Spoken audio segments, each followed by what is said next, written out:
এই মুহূর্তে ফেনীর পরশুরাম উপজেলায় আছেন সহকর্মী আতিয়ার সজল, সরাসরি যাচ্ছে তার কাছে।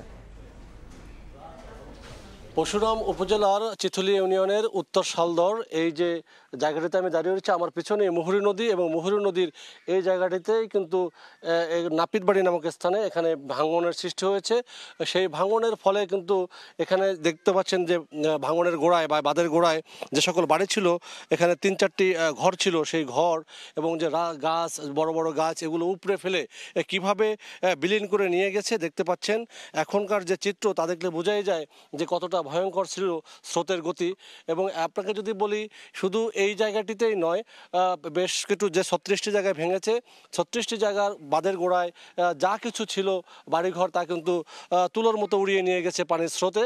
এবং এখন এ সকল এলাকার বা অনেকে বাড়িঘর হারিয়ে এখন খোলা আকাশের নিচে মানবত জীবনযাপন করছে। অনেকে যারা আশ্রয় নিয়েছিল আশ্রয় কেন্দ্রে, তারা যদিও নিজের বাড়িঘরে ফিরেছেন, তবে বাড়িঘরে ফেরার পরেও কিন্তু তারা এখন তাদের ঘর বাড়িতে এখন গোছ গাছ করছে, কিন্তু বসবাসের উপযোগী নাই।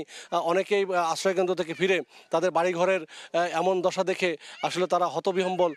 তারা এখন কিভাবে আবার শুরু করবে। 2024 সালের আগস্টেও কিন্তু বন্যার কবলে পড়ে ব্যাপক ক্ষতির মুখে পড়েছিল এসব অঞ্চলের মানুষ।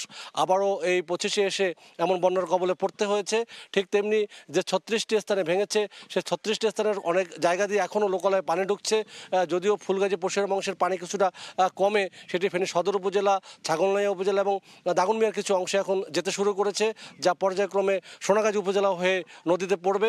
এবং নদী, খাল, নালাগুলো দখল এবং দূষণের কারণে পানি যেভাবে নিষ্কাশন হওয়ার কথা সেভাবে হচ্ছে না।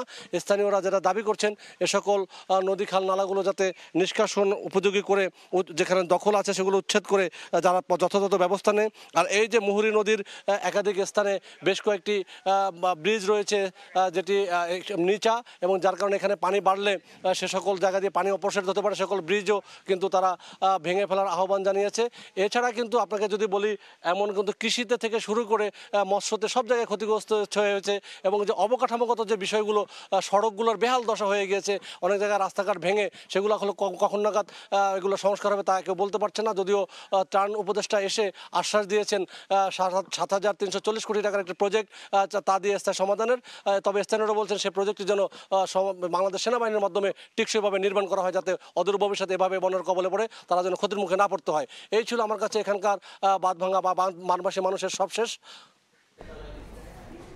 ছিলাম ফেনীতে।